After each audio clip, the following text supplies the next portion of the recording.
Welcome back. The news in details. President Abdel Fattah al-Sisi instructed to boost the engineering expansion within the framework of the state's plan to upgrade roads and axes in all governorates. The president's directives came during a meeting to follow up on the progress report of the Armed Forces Engineering Authority's ongoing projects across the country.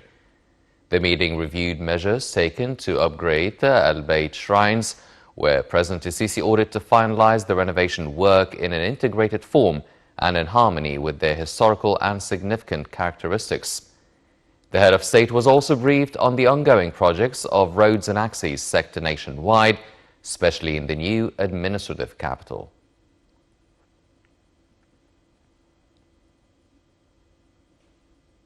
In a social media post, President Abdel Fattah al-Sisi said this day every year reminds us of the highest meanings of sacrifice and patriotism, to be a figure of sacrificing every precious and valuable things for the sake of the homeland. Marking the 10th of Ramadan victory, President al-Sisi greeted the Egyptian people on this great occasion, praying that God keeps Egypt free, strong and capable of facing challenges, and for peace and love to prevail among its people.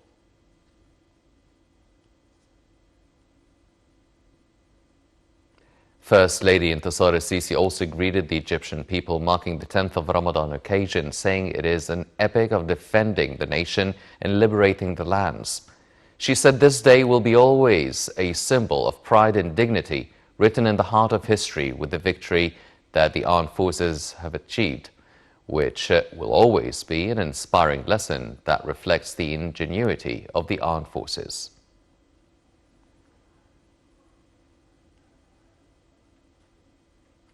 Marking the occasion of the 10th of Ramadan, the armed forces held a celebration with the attendance of a number of senior scholars of Ministries of Endowments and Al-Azhar Institution. Chief of Staff Aide Major General Walid Hamouda gave a speech during the ceremony on behalf of Minister of Defense General Mohammad Zaki, stressing that the occasion is a symbol of the heroism and sacrifice of the armed forces heroes in restoring the sacred land of Sinai and bringing back dignity of Egypt. He said it will always be a great day in the history of Egyptian armed forces that is full of pride and hard struggle. The defense minister also paid tribute to the October generation and the souls of the martyrs who were figures of bravery, devotion, and making national will a top priority.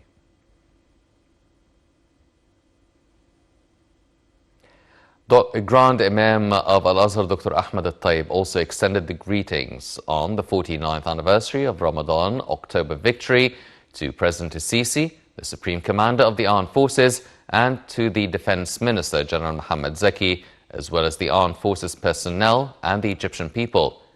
The Grand Imam said the anniversary will remain engraved in the memory of the Egyptians, calling for Egyptians to draw lessons from the Armed Forces' epitomes of dignity and sacrifice. Every year, Egypt celebrates the anniversary of the victory of the 10th of Ramadan 1393, or the October 1973 victory, commemorating the war in which the Egyptian army defeated the Israeli enemy and regained Sinai after it had been occupied for 6 years. On Ramadan 10 at 2 p.m., the Egyptian army crossed the canal line. Waves of the Egyptian army began to gradually cross in very elaborate and highly prepared work system.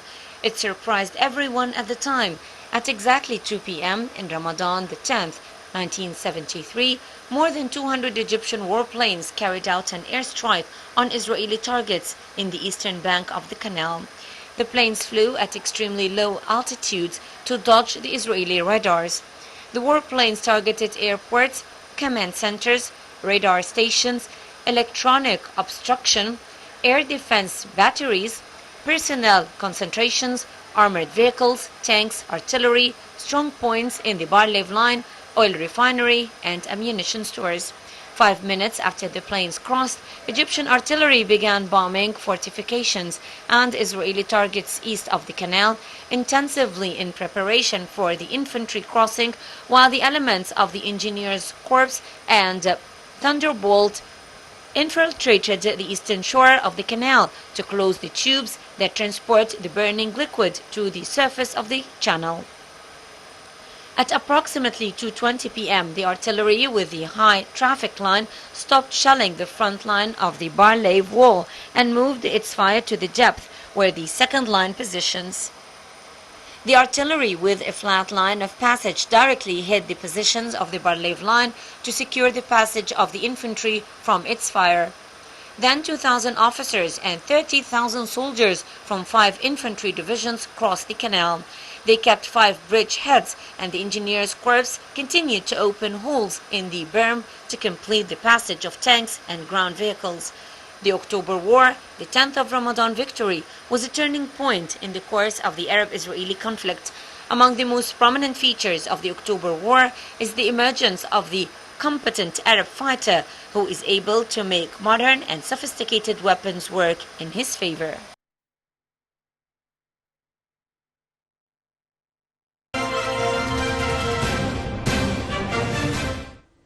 Welcome back. Egypt's stock indices collectively slid in the trading session on Monday after being affected by strong profit-making selling operations.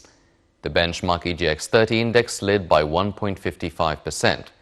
The EGX 70 index for small and medium businesses also went down by 2.33%.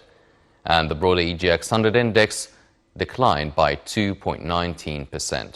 After all indices slid by profit-making selling operations of investors, the market capitalization lost to close at 696.3 billion amid transactions of about 4.7 billion pounds.